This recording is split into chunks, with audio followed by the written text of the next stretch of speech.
Last supper at El Bulli. In 7th grade, Angie climbed out her bedroom window for her first date with Phil at McDonald's. Back in the day, it only had one arch.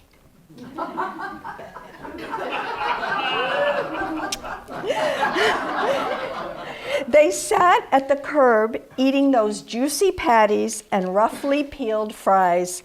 Hand in hand, they walked home and under her window had their first tangy kiss, tasting of pickles, ketchup, mustard, and onions. Fast forward to Westchester, New York, 2010. Phil had become a foodie. Angie had not. They'd eaten at Michelin 3-star restaurants all over the world.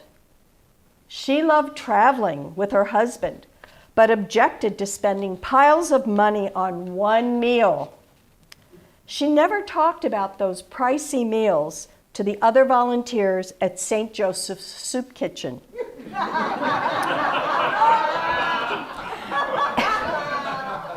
And truth be told, she still preferred diners and drive-ins. It was tense because Phil's sights were on the Costa Brava, Ferran Adrià's restaurant, El Bulli. In 2010, I'm going to stand because I think I'm louder when I stand. In 2021, it would close its doors for good.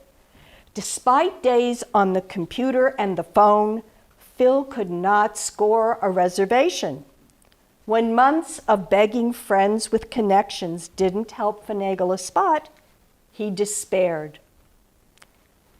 Angie was relieved. One night at El Bulli was going to cost over 1,000 euros. July 24th, 2011, at 3:33 a.m., the Annunciation came. An opening for two had arisen. Phil's shrieks awakened Angie. It's a miracle. We're going to El Bulli for the closing night. It was imperative to book flights and hotels for Cataluña. Unfortunately, they couldn't find a place to stay anywhere close to the restaurant. A hotel in Barcelona's Olympic Village looked good, so they hired a driver for the 2.5-hour pilgrimage to Cala Montjuïc. The drive from Barcelona through the mountains was harrowing. On hairpin curves, their cabbie came so close to other cars, Angie could smell their black tobacco. She closed her eyes. Babe, look at those sailboats, the rocks, the pines. What terroir! Phil kept enraptured eyes on the view. Angie opened her eyes during the ascension to the cliff-top village of Cala Montjuïc, only to see shrines and crosses where cars had plunged off the road. When they arrived at El Bulli, Angie staggered out of the cab. A staff member in gleaming white greeted them and showed her to a powder room to freshen up. Sitting at the dressing table was a platinum blonde in a very low-cut silver sheath who said, "You look awfully pale. Are you okay?" She offered Angie a sip of gin from a monogrammed flask. "Go ahead, take another swig. You'll need fortification for this place." Then she took a long swig herself and pulled out a silver atomizer and sprayed into her mouth. Cinnamon hides a multitude of sins. She laughed and passed the breath freshener to Angie. Revived, Angie thanked the woman. Phil, meanwhile, got a look at the stations of the chefs and had his photo taken with the prophet himself. In the picture, Ferran Adrià's high forehead, ringed by bushy silver curls, contrasted with Phil's full head of dark hair. Then Phil shook hands with the two disciples, José Andrés and Grant Aschatz. Phil and Angie were led to their table. Outside, the waves sparkled with their last lavender glints. Inside, the glow of candles took years off their faces. Phil gripped Angie's hand and said, "Magical." Angie thought to herself that magic in the kitchen was and always would be the snack she had every day after school. Her Nona would offer her a preview of that night's dinner on a crisp rosette roll. Fried eggplant with salami was her favorite. The waiter interrupted her reverie. "Good evening. May I offer you a martini?" "A martini, of course," Angie said, thinking this place might be tolerable. Then the server explained how the mixologist had deconstructed the classic drink. Ferran invented a process to take concentrated olive pulp and turn it back into a sphere.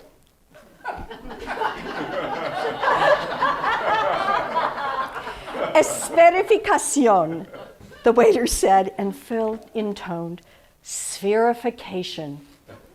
The server placed olive-colored spheres before them, one for each, sitting in tiny spoons on square white plates. The server instructed them to place the spheres gently into their mouths. The season's best olives are in that one tiny morsel. Phil had a beatific look on his face. As the green orb melted, a taste explosion.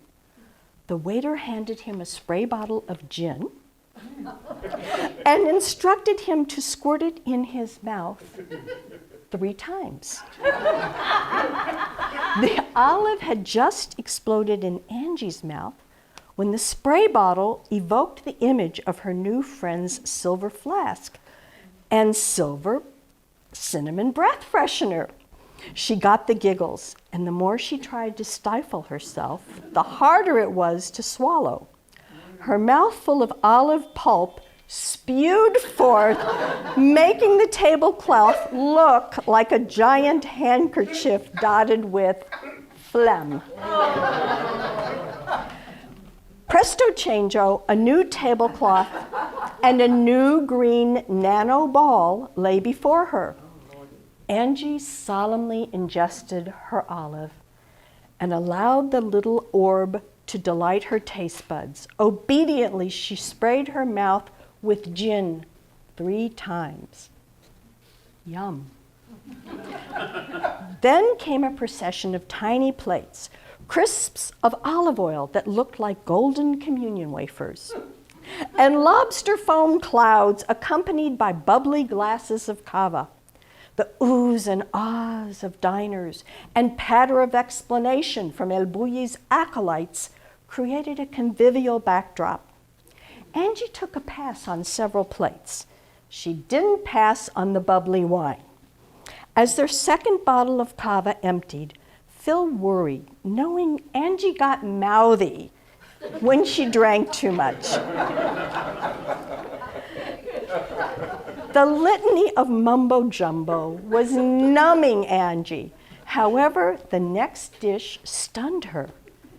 Veggies had become a replica of a painting by Joan Miró. Woman, bird, star. Angie wasn't sure what she was eating. Damn, she needed a break. The blonde followed her to the restroom, offered Angie another swig of gin, and asked, "How are you holding up?" They reapplied their lipstick and admired themselves in the mirror. "Back into the fray," her friend giggled as she got up, and Angie said, "Couldn't you go for a pizza?" They studied one another as they returned to their tables.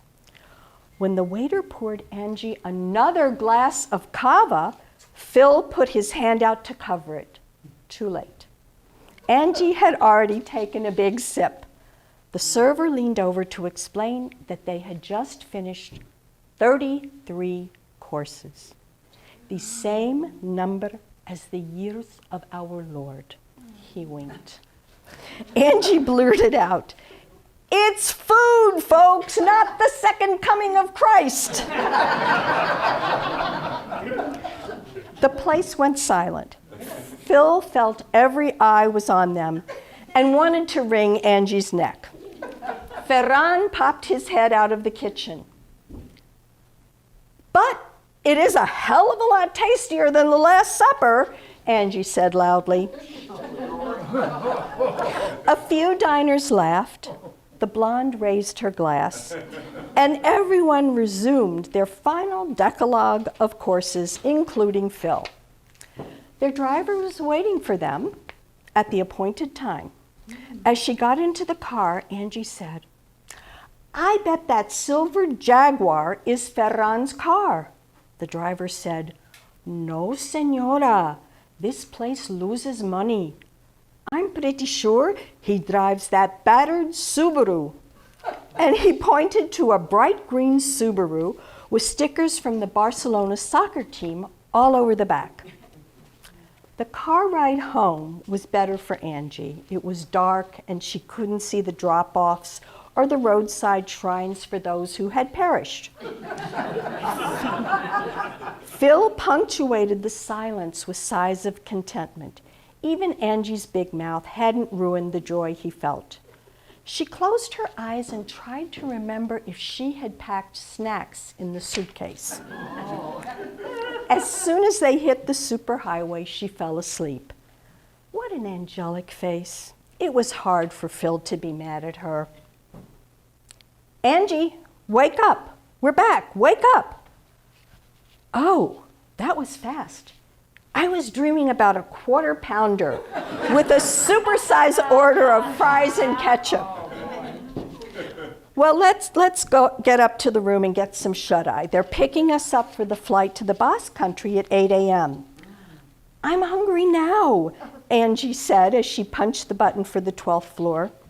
In the room, Phil said, "If you had imbibed less and eaten more, you wouldn't be hungry now. Look in the minibar." "What? And paid $10 for potato chips?" Angie went to close the drapes. Looking out over the Olympic Village, she spied golden arches and cars wending their way by the service windows. "Look, Phil, the McDonald's drive-thru is still open. We could catch a cab." "No, honey, let's get some sleep." "You always say it's only money, but I'm saying it's only sleep. Look, we spent a fortune on that phony food and I'm starving." "Not that again. You know what we give to charity." "Charity begins at home." Angie's grin was irresistible. Damn it, Phil had to give in. So they went downstairs and asked the night receptionist to get them a cab. "Sir, we can have a taxi bring you the food from McDonald's. We don't recommend you go there at night. It's not Barcelona's best elements." Phil shrugged. But Angie looked at him with those big brown eyes, the same mischievous eyes as when they met in high school. "Please, sir, just call us a cab." The receptionist had been right. Hookers, pimps, addicts, dealers congregated in the parking lot and on the street. Nonetheless, Angie breathed in the aroma of potatoes deep frying, sizzling beef, exhaust fumes, and notes of hashish. There was a long line for the drive-up. Carefully, Angie explained to the driver what to order. When they got close to the giant menu board, she noticed the car in front of them was a battered green Subaru. "Phil, you won't believe this. I think the car in front of us belongs to Ferran Adrià." "Are you kidding?" "No. Remember all the Barça stickers?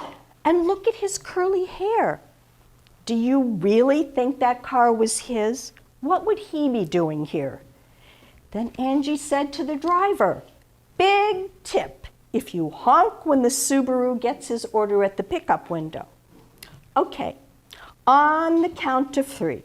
Here we go, she said, leaning out the window with her cell phone. 1, 2, 3. The cabbie blasted his horn, and the driver at the window scowled back at them, raising his fists. Gotcha, Angie cried, and passed the phone to Phil. In her photo was Ferran's shaggy eyebrows and receding hairline, and in his clutches, a big bag with grease spots and multiple packets of ketchup. Phil shook his head and laughed. The cabbie parked in a quiet spot and got out to smoke. Angie devoured her quarter-pounder as Phil sipped a Coke. She dipped a French fry in ketchup and held it out. This is the body and the blood. For God's sakes, cut the blasphemy. You're going to fry in hell. But you'll go with me, right? Phil was quiet. Angie could be so damned infuriating. Then he dabbed ketchup on his finger, traced a line on her mouth, and whispered, "The season's best tomatoes in one tiny packet." Angie leaned over, and they kissed. A long, sweet, tangy tomato kiss. Thank you. Thank you.